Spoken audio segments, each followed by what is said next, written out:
Praise the lord. అందరికీ వందనాలు. మన ప్రాతకాల ప్రార్థన ప్రారంభించుకున్నాం. పిల్లరా ప్రార్థన చేసుకుందాం.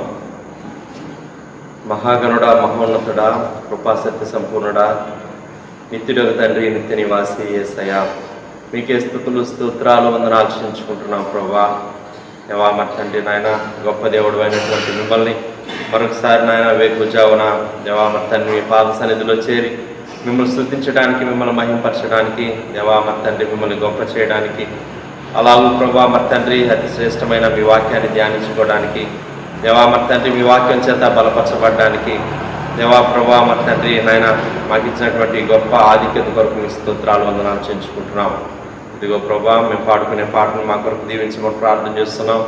మా స్తుతుల మీద మీరు ఆశీనులో ఉండమని ప్రార్థన చేస్తున్నాం నాయన. అవును నాయన, మీరు అత్యున్నతమైనటువంటి సింహాసనం మీద ఆశీనులైనటువంటి దేవుడై ఉంటున్నందుకు మీకు స్తోత్రాలు చెల్లించుకుంటున్నాం.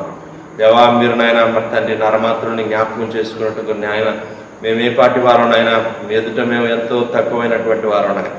అయినను దేవా ప్రభా మరి తండ్రి మా స్తుతులు మీరు ఆలకించాలని, దేవా మా ప్రార్థనలకు మీరు చెవియొగ్గాలని, దేవా మరి తండ్రి ఆకాశం నుంచి మీరు దేవా మరి తండ్రి తొంగి చూస్తున్నటువంటి గొప్ప దేవుడుగా మీరు ఉంటున్నందుకు మీ స్తోత్రాలు చేయించుకుంటున్నాం.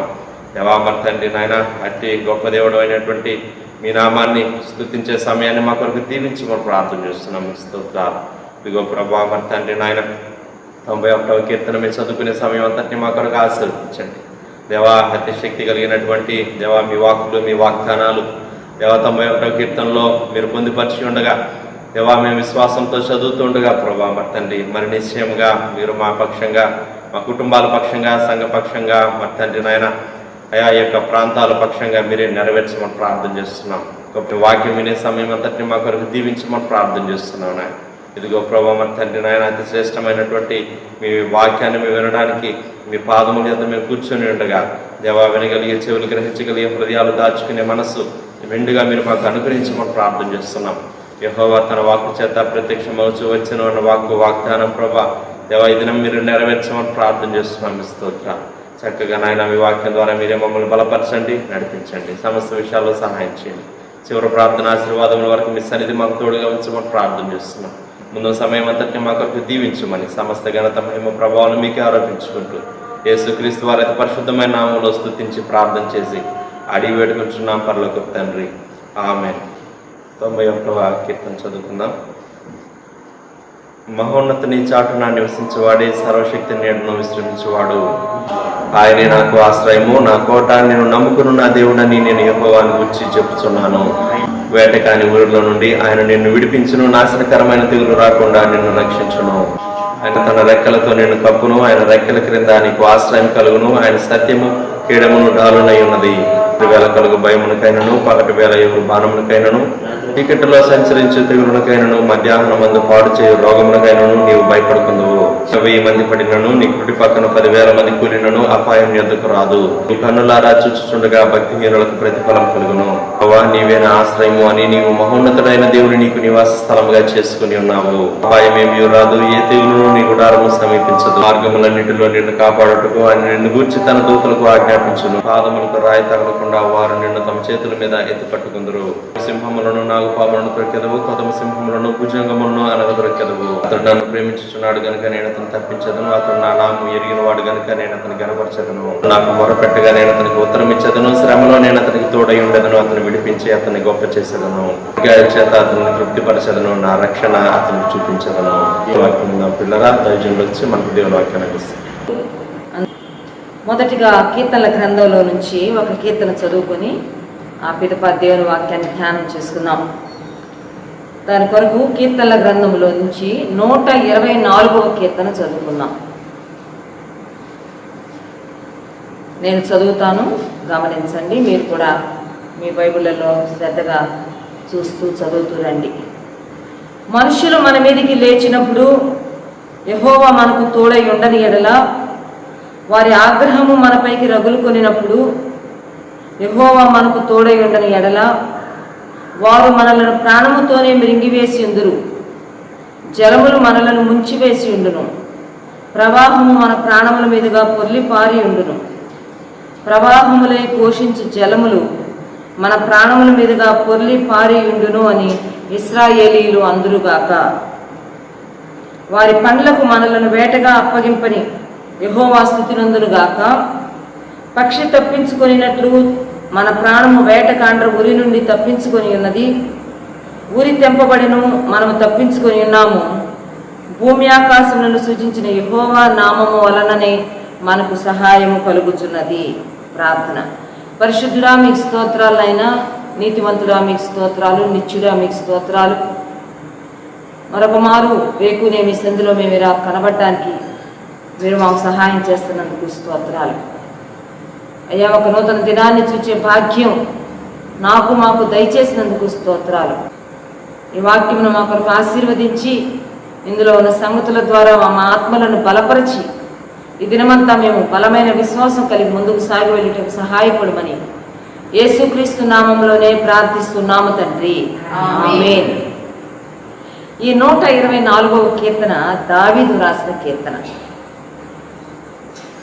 ఈ 124వ కీర్తనలోని ఈ మాటలు లేకపోతే ఈ అనుభవం ముఖ్యంగా దావీదు అనుభవమై ఉన్నది. ఈ 124వ కీర్తనలో 3 అంశాలను మనం గమనించడానికి ప్రయత్నం చేద్దాం. 1, దేవుడు తన బిడ్డలకు తోడై ఉన్నాడు. దేవుని బిడ్డలకు దేవుని తోడు అవసరము. 2ది ఆఖరి వచనం. ఇది మొదటి వచనంలో ఉంది, ఇప్పుడు మనం చెప్పుకోబోతుంది ఆఖరి వచనంలో ఉంది. దేవుని బిడ్డలకు దేవుని యొక్క సహాయము అవసరం. మనకు దేవుడు తోడై ఉండాలి, మనకు దేవుడు సహాయకుడై ఉండాలి.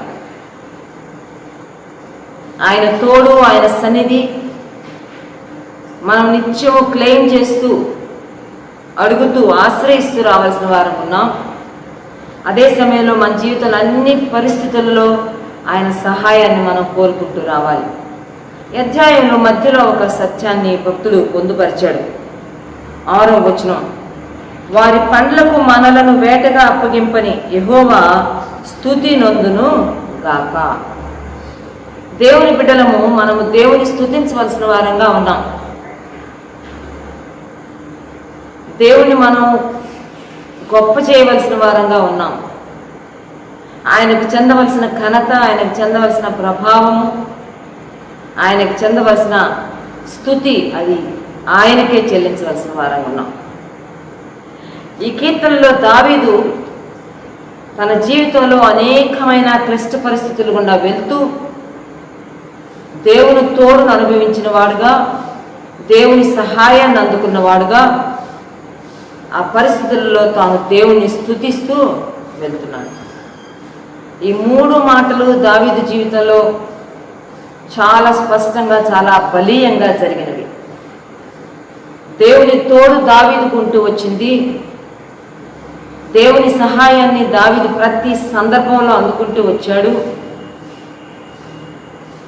అదే సమయంలో నిత్యము తాను దేవుణ్ణి స్తుతిస్తూ వచ్చాడు.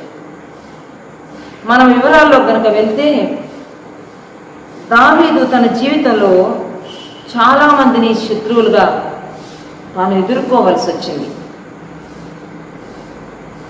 రాజుగా ఉన్నప్పుడు శత్రువులే, రాజు కాకమునుపు శత్రువులే.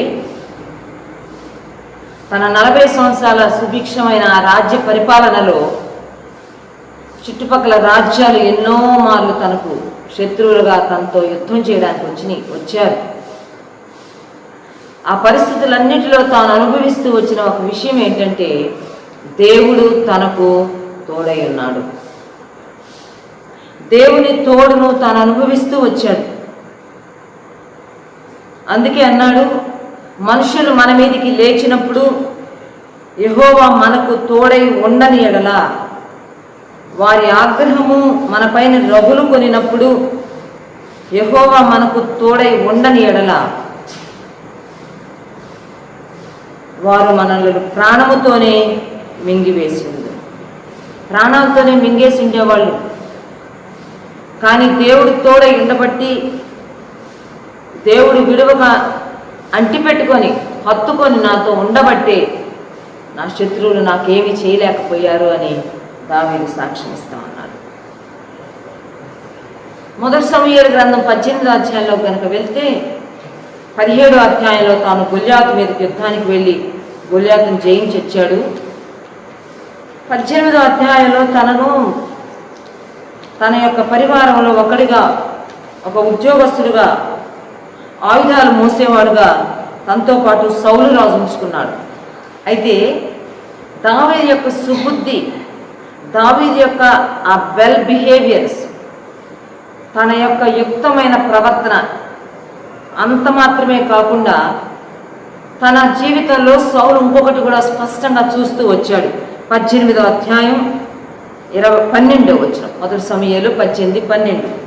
యెహోవా తనను విడిచి దావీదునకు తోడయుండుట చూచి సౌలు దావీదునకు భయపడెను. యెహోవా దావీదుకు తోడై ఉన్నాడు. యెహోవా దావీదుకు తోడై ఉండటం చూచి, దావీదు పక్షంగా దేవుడు ఉండడం చూచి సౌలుకు భయం వేసిపోయింది. దావీదు పట్ల తనకున్న భయం రోజు రోజుకి ఎక్కువ అవుతా వచ్చింది. ఆ భయమే తనను శత్రువుగా మార్చింది. దావీదు తన జీవితంలో చాలా మందిని తన శత్రువులుగా తాను వారి శత్రుత్వాన్ని అనుభవిస్తూ రావాల్సి వచ్చింది. ఉదాహరణకి రాజైన సౌలు శత్రువుగా మారిపోయాడు. తన మామ, తన కుమారుడైన అబ్షాలోము తనకు శత్రువుగా మారిపోయి తన ప్రాణాన్ని తీయాలని వెంటపడ్డాడు. తన రాజ్యంలో బెన్యామీను గోత్రానికి చెందిన బిక్రీ కుమారుడైన షెబ అనే ఒక పనికి మాలిన వాడు కూడా దావీదుకు విరోధంగా శత్రువుగా మారిపోయి చాలా బాధపెట్టాడు. షిమి, చిన్నోళ్ళకి చాలామంది. అయితే దావీదు కీర్తనల్లో చాలా చోట్ల ఒక పదాన్ని లేకపోతే 3 పదాలు రాస్తూ వస్తాడు. నిష్కారణముగా, నిర్హేతుకముగా, నిర్నిమిత్తముగా, అయ్యా నా మీద పగపట్టారు, నాకు శత్రువులు అయిపోయారు, నాకు కీడు చేయాలని చూస్తున్నారు, నాకు విరోధంగా మాట్లాడుతున్నారని దావీదు రాసుకుంటూ వచ్చాడు. ఫర్ నో రీజన్, అక్కడ జెన్యూన్ రీజన్ ఏమి లేకుండానే, కారణం లేకుండానే, ఒక హేతువు లేకుండానే నిర్నిమిత్తముగా దావీదుకు శత్రువులు వస్తూ వచ్చారు. అందుకే 18వ కీర్తన ఆ పైన సన్న అక్షరాలతో ఒక మాట రాసుకున్నాడు. కీర్తన 18కి పైన ఒక మాట మనకు కనబడుతుంది. యెహోవా దాసుడైన దావీదు కీర్తన, అతని శత్రువులందరి చేతిలో నుండి, సౌలు చేతిలో నుండి యెహోవా అతనిని రప్పించిన దినమున దావీదు ఈ గీతవాక్యములను చెప్పి యెహోవాను స్తోత్రించి అతడు అతని శత్రువులందరి చేతిలో నుండి, సౌలు చేతిలో నుండి యెహోవా తప్పించిన దినమున తాను కీర్తన రాస్తుంది. దావీదుకి చాలా మంది శత్రువులు తనని మృంగివేయాలని చూచారు. చాలా వేగంగా ప్రవహించే జలాలలాగా తన మీద నుంచి ప్రవహించి వెళ్ళి తనను ముంచివేయాలని చూశారు. అసలు ఇక దావీదు అంటూ ఎక్కడ కనబడకుండా, దావీదు పేరు లేకుండా కూడా రూపుమాపాలని చూశారు. అయితే దావీదుకు దేవుడు శాశ్వతమైన సింహాసనం ఇచ్చాడు. దావీదుకు తన నిత్యమైన కృపనిచ్చాడు. దావీదు నుంచి నా కృపను ఎప్పటికీ బొత్తిగా ఎడము చేయను అని చెప్పాడు. ఈరోజు దావీదు సింహాసనం ఇంకా నిలబడి ఉన్నది. యేసు ప్రభు దావీదు కుమారుడుగా ఈ లోకంలోకి వచ్చి పిలువబడ్డాడు. ఎందుకు అని కనుక మనం ఆలోచన చేస్తే, 1 దావీదు యొక్క యథార్థత, 2 దావీదు దేవుని యొక్క హృదయానుసారుడుగా జీవిస్తూ వచ్చాడు, 3వది దావీదుకు దేవుడు తోడుగా ఉన్నాడు. ఈ ఉదయకాల సమయంలో దేవుడు మనకు తోడుగా ఉండటం చాలా అవసరం. దావీదు తన జీవితంలో దేవుని తోడును ప్రతినిత్యం అనుభవిస్తూ వచ్చాడు. 132వ కీర్తన మొదటి మాట కూడా చూడండి. దావీదు అంటున్నాడు, యెహోవా దావీదునకు కలిగిన బాధలన్నిటినీ అతని పక్షమున జ్ఞాపకము చేసుకొనుము. చాలా బాధల్లో ఉన్నాను దేవా, నేను నా బాధలన్నిటినీ నీవు జ్ఞాపకం చేసుకోమని దావీదు మొరపెడుతూ ఉన్నాడు.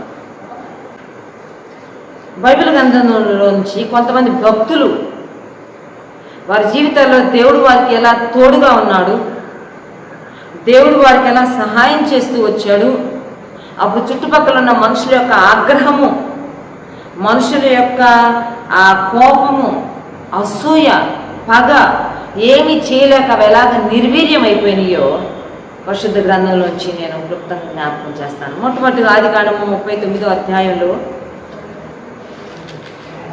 యాకోబు యొక్క ముద్దుల కుమారుడైన యోసేపును మనం చూస్తాం.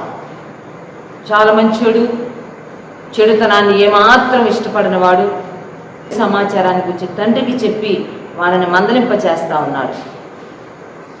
ఆ పరిస్థితుల్లో వాళ్ళు తన మీద చాలా కోపం పెట్టుకున్నారు, పగ పెట్టుకున్నారు, చంపాలని చూశారు. మనకు తెలుసు యోసేపు చరిత్ర. వారి యోగక్షేమాలు విచారించి వారికి ఆహారం ఇచ్చిరమ్మని తండ్రి పంపిస్తే యోసేపు దగ్గర ఉన్న ఆహారపు మూట తీసుకొని యోసేపుని చంపేయాలని ఒక గుంటలో పడేశారు. ఆ తర్వాత మాకొద్దు నువ్వని ఐగుప్తు దేశానికి వెళ్తున్న ఇష్మాయేలు చంపేశారు. అక్కడ సంతలో నిలబెట్టబడ్డాడు. బానిసల సంతలో బానిసలను కొనుక్కొని వెళ్తున్నారు. యోసేపును ఫరో యొక్క ఉద్యోగస్తుడు, రాజ సంరక్షక సేనాధిపతి అయిన పోతీఫర్ కొనుక్కున్నాడు, ఇంటికి తీసుకెళ్ళాడు. ఒక బానిసగా ఇంటికి వెళ్ళాడు.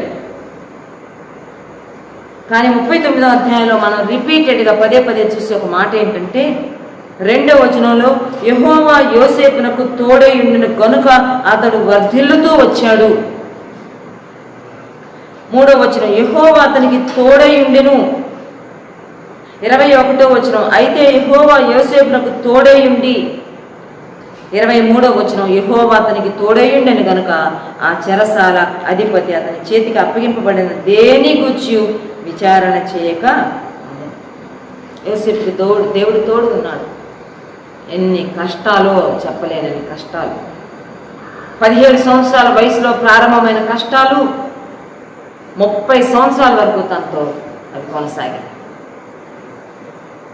30 సంవత్సరాల వయసులో ఐగుప్తు దేశం మీద ఒక ఏలికగా ప్రభువుగా చేయబడి ఆ తర్వాత తనకంటూ ఒక కుటుంబం, భార్య, బిడ్డలు వచ్చినాక కొంత నెమ్మది అనిపించాడు.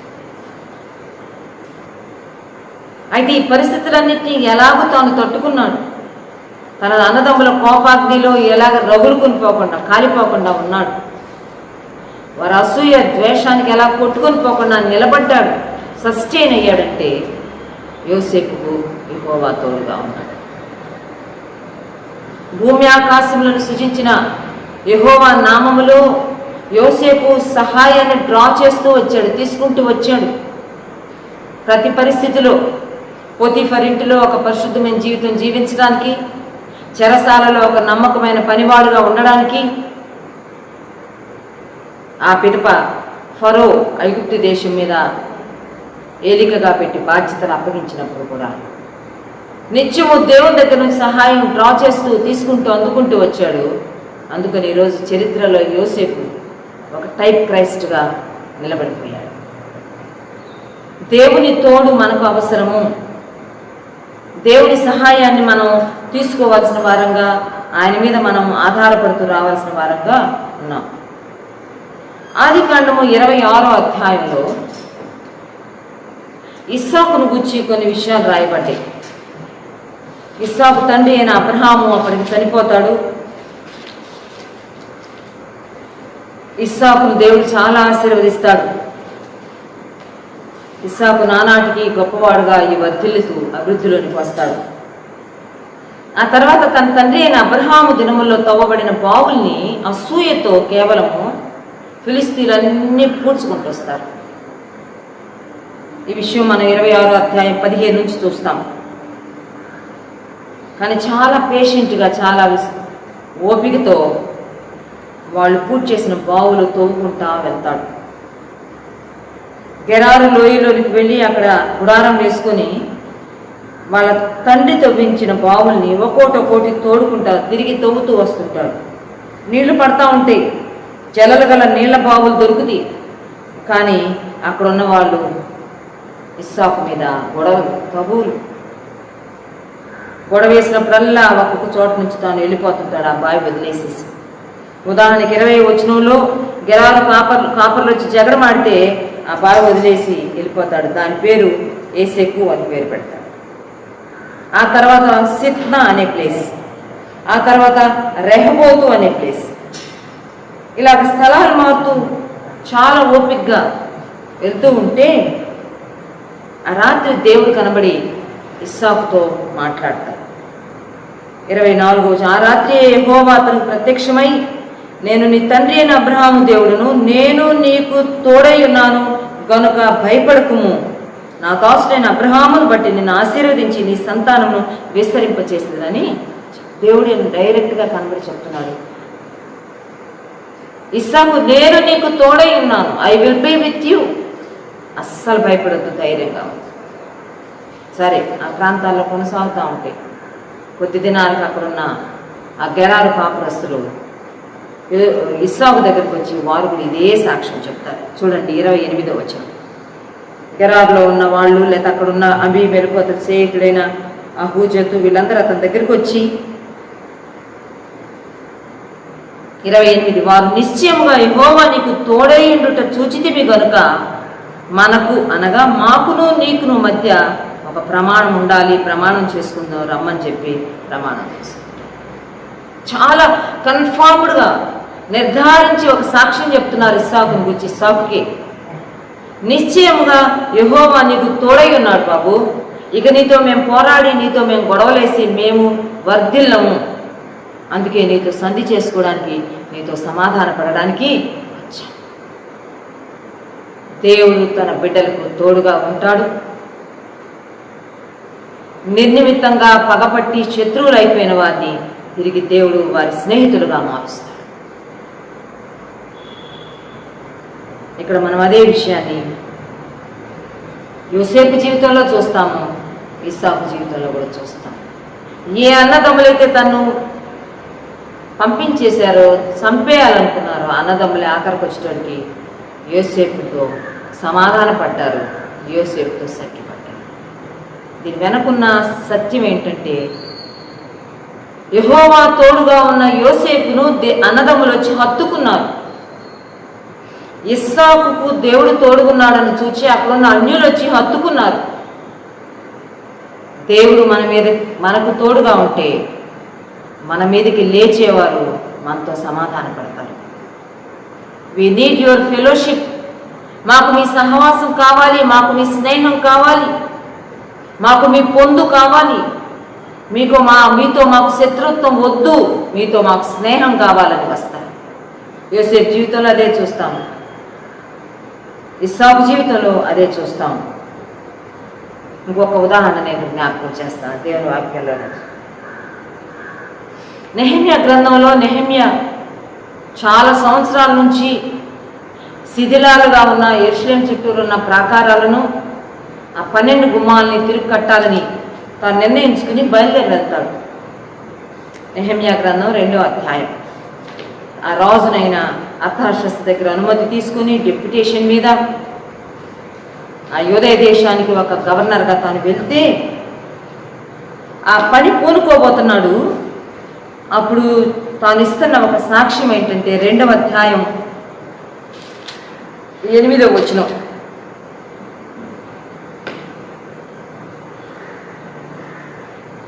ఆ 8వ వచనంలో ఆఖరిలో కొన్ని లైన్లు అయిపోయినాక చదువుతాను. అలాగే నాకు తోడుగా ఉండి నాకు కృప చూపుచున్న నా దేవుని కరుణాహస్తము కొలది రాజు నా మనవి ఆలకించును.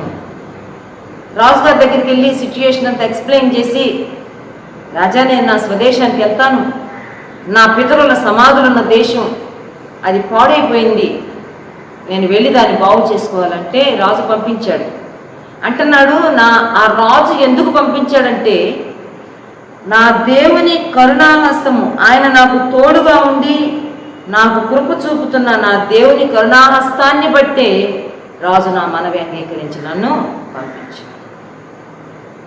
అసాధ్యమైన విషయం సాధ్యమైపోయింది. రాజు చాలా హ్యాపీగా పర్మిషన్ ఇచ్చేశాడు.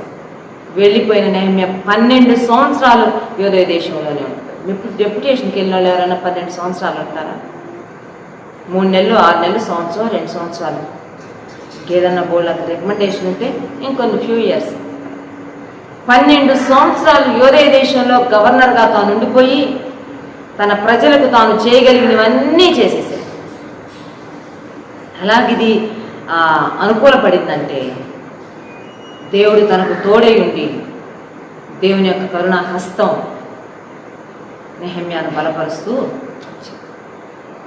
అపోస్తల కార్య గ్రంథంలోకి వెళ్తే పౌలు కూడా చాలా టఫ్ టైమ్స్లో సేవ చేశాడు. కష్ట పరిస్థితుల మధ్యలో, శత్రువుల మధ్యలో, ఎన్నో ఇబ్బందుల మధ్యలో తాను పరిచర్య చేస్తూ ఉంటే 18వ అధ్యాయం అపోస్తల కార్యాలు 10వ వచనంలో ఆనాడు సంఘానికి శ్రమ, ఎక్కడోళ్ళు అక్కడ చెదిరిపోతున్నారు, ఎవరికి వాళ్ళు తమను తాము సేవ్ చేసుకోవడానికి పోరాడుతున్నారు.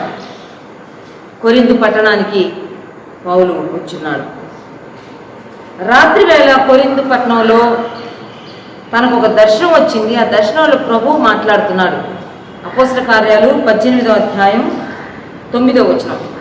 రాత్రి వేళ దర్శనమందు ప్రభువు, నీవు భయపడక మాట్లాడుము, మౌనముగా ఉండకుము, నేను నీకు తోడై ఉన్నాను, నీకు హాని చేయుటకు నీ మీదికి ఎవడునూ రాడు, ఈ పట్టణములో నాకు బహుజనమున్నదని పౌలుతో చెప్పగా అతడు వారి మధ్య దేవుని వాక్యం బోధించుచు 1 సంవత్సరం మీద 6 నెలలు అక్కడే 1.5 సంవత్సరం కొరింథు పట్టణంలో పౌలు నిలబడిపోయాడు.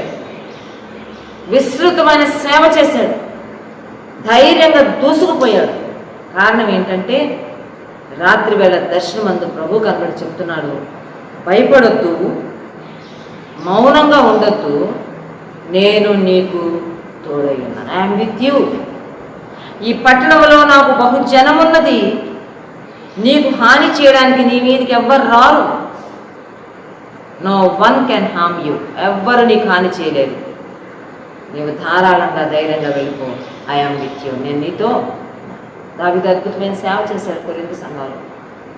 గొప్ప సంఘాన్ని తాను అక్కడ మరి ప్రారంభించి పరిచర్యను కొనసాగించినట్టుగా మనం చూస్తాం. మనుషులు మన మీదికి లేచినప్పుడు, వారి ఆగ్రహము మన మీద రగులుకొనినప్పుడు, అది మనుషులు కావచ్చు, మన చుట్టూరు ఉన్న సృష్టి కావచ్చు, లేక గాలిలో ఉన్న వైరస్ కావచ్చు, ఏవైనా కానివ్వండి, మన మీద మనకు విరోధంగా లేచినప్పుడు దేవుడు మనకు తోడుండాలని మనం ఎంతో కోరుకోవాల్సిన వారంగా ఉన్నాం. దేవుడు మన తోడుంటే, దేవుడు మన పక్షంగా ఉంటే ఏది మనకెంత మాత్రం హాని చేయదు. దేవుడు మన పక్షంగా ఉంటే మనకు విరోధంగా రూపింపబడిన ఏ ఆయుధము వర్తిల్లదు. రోమాపత్రిక 8వ అధ్యాయం 31వ వచనంలో పౌలు గారు రోమాలో ఉన్న సంఘానికి తాను లెటర్ రాస్తూ ఈ మాటతో తను వారిని చాలా ఎంకరేజ్ చేస్తున్నాడు. రోమాపత్రిక 8వ అధ్యాయం 31, 32 వచనాలు. ఇట్లుండగా ఏమందుము, దేవుడు మన పక్షముగా ఉండగా మనకు విరోధి ఎవడు? తన సొంత కుమారుని అనుగ్రహించుటకు వెనుక తీయక మన అందరి కొరకు ఆయనను అప్పగించిన వాడు ఆయనతో పాటు సమస్తమును మనకెందుకు అనుగ్రహింపడు? God is on our side. If God is on our side and we are on his side, nothing will happen against us. మనము దేవుని పక్షంగా ఉండి దేవుడు మన పక్షంగా ఉంటే మనకు విరోధమైంది ఏది వర్ధిల్లదు. ఈ మాట రోమా సంఘానికి పౌలు గారు చెప్పి వారిని ఎంకరేజ్ చేస్తున్నట్టుగా మనం చూస్తాం. 2వ అంశంలోకి వెళ్దాము. ఈ 124వ కీర్తనలో ఆఖరు మాట ఏమని ఉందంటే, భూమి ఆకాశములను సృజించిన యెహోవా నామము వలననే మనకు సహాయము కలుగుచున్నది. భూమి ఆకాశములను సృజించిన యెహోవా నామము వలననే మనకు he is our helper. He himself is our help. ఆయన మన సహాయకుడు, ఆయనే మన సహాయం. అందుకేనంట వేటగాడి పండ్లకు మనలను వేటగా అప్పగించలేదంట. వేటకాండ గురిలో నుంచి ఒక పక్షి తప్పించుకున్నట్లు ఆయన మన ప్రాణాలను తప్పిస్తున్నాడు. కానీ మన బలవంతుడైన దేవుడు, భూమిని ఆకాశాన్ని సృజించిన దేవుడు, ఆయన నామంలో ఆయన మనకు టిల్ టుడే, ఈ రోజు వరకు మనకు సహాయం అందించాడు. ఎంత మంచి దేవుడు, ఎంత గొప్ప దేవుడు. మనం ఎంత ఆయన స్తుతించవలసిన వారు. ఈ attitude of gratitude, attitude of thanks giving, కృతజ్ఞతా భావం, కృతజ్ఞతా స్తుతులు ఎంత మనం చెల్లించాల్సిన వారం ఉన్నామో చూడండి. 46వ కీర్తన 1వ వచనంలో ఉంటుంది, దేవుడు మనకు ఆశ్రయమును దుర్గమునై ఉన్నాడు, ఆపత్కాలంలో ఆయన మనకు సహాయకుడు. He is our helper in our troubles. కష్టాల్లో, ఆపదల్లో, ఆపత్కాలాలలో ఆయన మన సహాయకుడు. అదే 107వ కీర్తనలో కూడా ఉంటుంది 4 సార్లు కనీసం. ఇశ్రాయేలీలు కష్టాలు వచ్చినాయి, కష్టకాలమందు వారు యెహోవాకు మొరపెట్టిరి, ఆయన వారిని విడిపించాడు. వారి కష్టముల్లో నుంచి ఆయన విడిపించాడు, సహాయం చేశాడు. దేవుడు ఇశ్రాయేలీయులకు సహాయం చేస్తూ వచ్చాడు. దానియేలు గ్రంథంలో కనుక మనం వెళ్తే, దానియేలు జీవితంలో దానియేలు యొక్క క్షేమాన్ని చూచి, దానియేలు యొక్క ఆ లోపము లేని విధానాలను చూచి, గిట్టని వారు ఏమి చేయలేక ఎలాగో ఒకలాగా దానిని ట్రబుల్ చేయాలి అని వాళ్ళు ఆలోచించున్నారు. ఉద్యోగ విషయాలు ఎక్కడ పట్టుకోలేకపోతున్నాం, అన్నిట్లో సరిగ్గా ఉంటున్నాడు, కరెక్ట్గా ఉంటున్నాడు. అతని భక్తి విషయంలో, అతని దేవుని విషయంలో అన్నా మనం ఏదో ఒకటి చేద్దామని చెప్పి అతని దేవుని పద్ధతి విషయం అందే కానీ ఇంకెక్కడ మనం అతనిలో లోపం కనుగొనలేమని చెప్పి 6వ వచనం చూడండి, 6వ అధ్యాయం 6వ వచనం దానియేలు గ్రంథం. కాబట్టి ఆ ప్రధానులను అధిపతులను రాజు వద్దకు సందడిగా కూడి వచ్చి ఇట్లనేది, అందరు చేసుకుంటూ వచ్చారంట, హడావిడి చేసుకుంటూ వచ్చారు, హగిరానా పడుతూ వచ్చారు. అదొక పెద్ద ఇష్యూ లాగా దాన్ని చిత్రీకరించి తయారు చేసి రాజు దగ్గరికి వెళ్ళారు.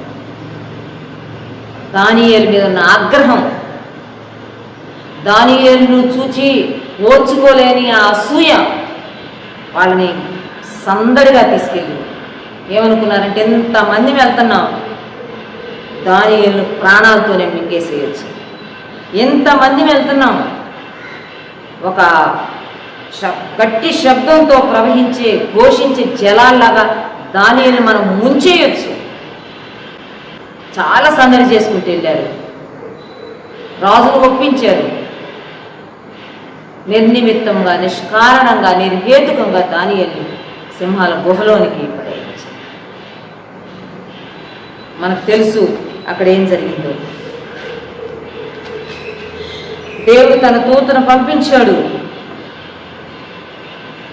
ఆ దూత వచ్చి ఆ సింహములు దానియేలుకు హాని ఏమీ చేయకుండా వాటి నోళ్ళు మూయించినంట. 22వ వచనంలో ఉంది. అంత మంచి మాట కదా. దీనికి రీజన్ ఏంటని కనుక చూస్తే ఒక మాట 23వ వచనంలో ఉంటుంది. రాజు ఇందును గూర్చి అతి సంతోషభరితుడే దానియేలు గుమ్మలో నుండి పైకి తీయుడని ఆజ్ఞేయగా ఒంట్రోతులు దానియేలును బయటకు తీసిరి. అతడు తన దేవుని యందు భక్తి గలవాడైనందున అతనికి ఏ హానియు కలుగలేదు. అది వాళ్ళు చేసిన కంక్లూజన్ అన్నమాట. వాళ్ళు ముగింపులో వాళ్ళు తీసుకొని వచ్చిన ఒక సత్యం. ఇంత భయంకరమైన ఆకలితో ఉన్న సింహాల గుహలోకి ఇస్తే క్షణాల్లో చచ్చిపోవాల్సిన తుత్తునీయులుగా ఆ సింహాల చేత ఎముకలతో సహా పొడి చేయబడవలసిన దానియేలు ఎట్లా బయటకు వచ్చాడు? దానియేలు తన దేవుని యందు భక్తి కలవాడైనందున అతనికి ఏ హాని కలగలేదు. ఇంకో మాటలో చెప్పాలంటే దానియేలుకు దేవుడు తోడై ఉన్నాడు, దానియేలుకు దేవుడు సహాయకుడుగా ఉన్నాడు. అందుకే సింహాలు కూడా ఏం చేయాలి, సింహముల నోళ్ళు మూయించబడ్డాయి. చూడండి, దేవుని సన్నిధిలోకి వచ్చిన మనం జ్ఞాపకం పెట్టుకున్నాం, దేవుడు మనకు తోడై ఉండాలి. అసలు దేవుడు తన కుమారుని లోకానికి పంపిస్తూ ఆ కుమారునికి ఏ పేరు పెట్టాలో కూడా పరలోకం నుంచి దేవతతో చెప్పింది, మరియమ్మ చెప్పింది, యోసేపు చెప్పింది. గర్భవతి అయిన కుమారుడు కొంటావమ్మా, పరిశుద్ధాత్మ వల్ల గర్భవతి అవ్వబోతున్నావు, ఆ కుమారుడికి యేసు అని పేరు పెట్టాలి. యోసేపు కనబడి కూడా దేవునితో అదే చెప్తుంది, మరియను చేర్చుకో, నువ్వు సందేహించుకో, జాగ్రత్తగా చూసుకో, ఆమె ఒక కుమారుని కనును, తన ప్రజలను వారి పాపముల నుండి ఆయనే రక్షించును కనుక ఆయనకి యేసు అని పేరు పెట్టాలి, రక్షించేవాడు. అంతేకాదు అక్కడ ఒక మాట కోట్ చేయబడింది మత్తయి సువార్త 1వ అధ్యాయంలో, ఇమ్మానుయేలు అని పేరు కూడా, ఇమ్మానుయేలు అనగా దేవుడు మనకు తోడు. పాత నిబంధన కాలంలో ఆయా భక్తులు వారి జీవితాలలో పరోక్షంగా అదృశ్య రూపంలో దేవుని యొక్క తోడు అనుభవిస్తూ వచ్చారు. దావీదుని తీసుకోండి, యోసేపుని తీసుకోండి, యాకోబుని తీసుకోండి, అబ్రహాం, నెహెమియా, ఎజ్రా, ఇలా యోబు భక్తులు. కానీ సువార్తల్లోకి వచ్చేటప్పటికి అదృశ్య రూపంలో తోడుగా ఉన్న దేవుడు దృశ్య రూపంలో ప్రత్యక్షంగా సర్వమానవాళికి తోడుగా ఉంటాను అని చెప్పిన దేవుడు తన కుమారుని లోకానికి ఒక తోడుగా పంపించాడు. ఏదో ఆ 3.5 సంవత్సరాలు లేక 33.5 సంవత్సరాలు తోడుగా ఉండి వెళ్ళిపోయాడేమో అని అనుకుంటున్నామేమో. మత్తయి సువార్త 28వ అధ్యాయం ఆఖరి వచనంలో ప్రభు చెప్తాడు, ఇదిగో నేను యుగ సమాప్తి వరకు సదాకాలము నీకు తోడుగా ఉంటాను. యుగ సమాప్తి వరకు మనమే తర్వాత కాలాల్లో వచ్చిన వాళ్ళం. ఈరోజు మనకందరికీ ఒక భరోసా ఏంటంటే, ఒక కాన్ఫిడెన్స్ ఏంటంటే, మన దేవుడు మనకి తోడుగా ఉన్నాడు. నిజంగా యెహోవా మనకు తోడై ఉండని ఎడల మనుషులు మన మీదకి లేచినప్పుడు, వారి ఆగ్రహం మన మీదకి కట్టలు తెంచుకొని వచ్చినప్పుడు మనం కనబడకుండా భూమి మీద నుంచి తీసివేయబడే వాళ్ళమే. కానీ ప్రభు మనకు క్షేమం ఇచ్చాడు, ఆయన మనకు తోడుగా ఉన్నాడు, ఆయన మనకు సహాయం చేస్తూ వచ్చాడు. ఉదయకాల సమయంలో ప్రార్థన చేసుకున్నాం, దేవా నీ తోడు మేము ఇంకా అనుభవించాలి, నీ సన్నిధిని మేము ఇంకా అనుభవించాలి. భక్తులు ఎలాగ నువ్వు తోడుకున్నావని వారు గుర్తించారో, వారిని చూచిన వాళ్ళు గుర్తించారో, ఇస్సాకును చూచిన వాళ్ళు అన్నారు, నీకు దేవుడు తోడుకున్నాడయ్యా, అందుకే మాకు నీతో పొందు కావాలన్నారు. ప్రభా మాకు నువ్వు తోడుగా ఉన్నావని లోకం చూడాలి, లోకం ఒప్పుకోవాలి. నీవే మా సహాయకుడు అని, నీ నుంచే మేము సహాయం అందుకొని ఈరోజు ఇలా ఉన్నామని లోకం, సమకాలీన సమాజం, మమ్మల్ని చూస్తున్న వారు తెలుసుకోవాలి. మాకు నీ తోడు కావాలి, మాకు నీ సహాయం కావాలి, లేకపోతే ఈ భూమి మీద మేము ఒక క్షణం కూడా మనుగడ సాగించలేము, ముందుకు వెళ్ళలేము. ప్రభా మాకు సహాయం చేయడం ప్రార్థన చేస్తాం. దేవుడి మాటలను మన కొరకు ఆశీర్వదించుగాక. ఆమేన్.